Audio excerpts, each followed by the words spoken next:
Hello, my name is Dea, and I am studying in St. Andrew's College, Cambridge, and currently I'm studying history A levels, geography, and art and design. I haven't really decided on university yet, but I'm really leaning on to UCL because it has one of the courses that I really want, and it is one of the most reliable universities, and my goal is to go to there. The kind of subject that I want to study in university is international relations. It's because I've already been familiar with the businesses, international partnerships and collaborations, and I'm really interested in those. The work experience that I have done is probably helping my father out. So he works with a bunch of partners, he has collaborations with like international businesses, and I usually help him out with translations, or maybe I meet those people as well. My favorite memory from St. Andrews has to be ones from debate club. We had loads of fun in there, and I actually got to experience what like actual debating is like in here. And along with that, I would love more trips to like universities and just to meet other people in different curriculums.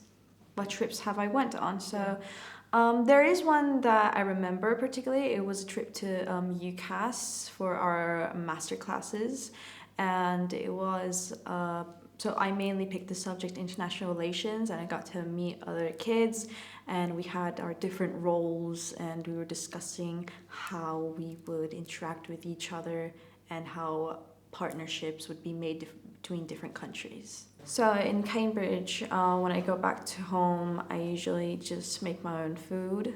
I hang out with my guardian since she is a family friend, so I do know her very well, and sometimes we go shopping out. Maybe if I need some help with an essay, I do ask her, and she'll give me some advice on how to do some of my tasks, and mainly it's like very peaceful.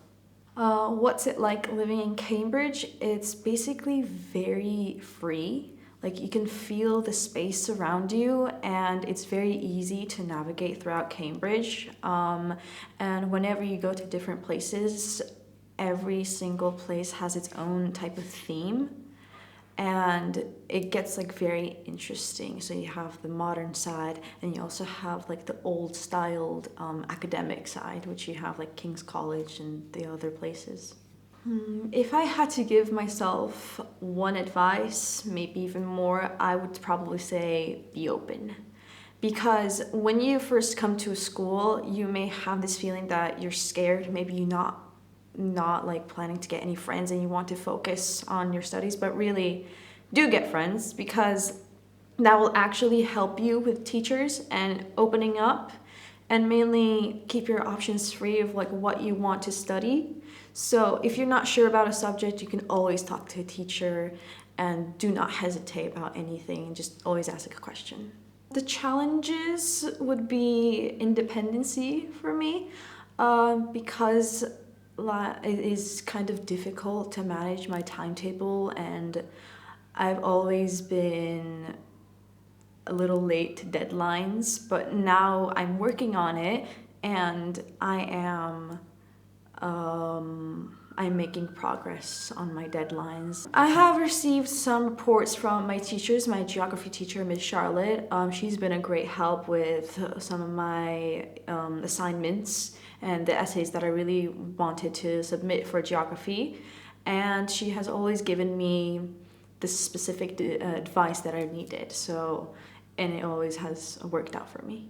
For a favorite teacher, it's kind of difficult to decide who is your favorite teacher, because all of them are great. For example, my art teacher, Mr. Simon, he has given me a broad perspective on different things, and he has always helped me out with trying to explore like different designs, and I got out of my comfort zone and started experimenting on different styles in art and design, and he has supported me throughout all this. With Mrs. Charlotte, my geography teacher, she has helped me with writing essays. So how to organize my essays for my exams and help me pass through them all. And for history, Mr. Chapman, his explaining, he actually made me like history more. And his explaining is like very easy to understand, so it keeps you very interested. So. What extracurricular activities I've been involved in? I would say debate club because that has been my favorite for a while, and it gets really intense sometimes because we're split into two. Even though we're all friends, there was one topic about rights, about human rights and women's rights, and it kind of got heated. So it was like a back and forth comebacks with each other. And we had one student as the judge who would like decide who would be on the winning side and who would mainly be who would mainly have like a fair point. Why would I recommend other students to come here? Mainly because everyone makes you feel safe and supported here, and because everyone here is very friendly and it's not difficult for you to open up. And it's when you have a problem, they will always help you get through whatever struggles you have. And it is very easy to switch your options when you have struggles with a subject. And you can always decide, hey, I want this subject and not that subject, so I want this university. They will always help you through it. Was it difficult for me to make friends when I came to St. Andrews? Not merely, because whenever I came to Cambridge, I already felt free, and I've already begun on my journey to be some kind of social being. So I just went with everyone and like, hey, what's your name? So I kind of befriended everyone, and it was very easy for me to communicate with others. How I have grown since I've been at St. Andrews. So I would say back then I would be a very introverted person, and I wouldn't be such an open talker, or I wouldn't really communicate with others that much. I would just be in the corner doing my own thing. But ever since I came to St. Andrews, I have really opened up, and I'd never had any trouble communicating with others and just being social with everyone, even the teachers, even the staff members.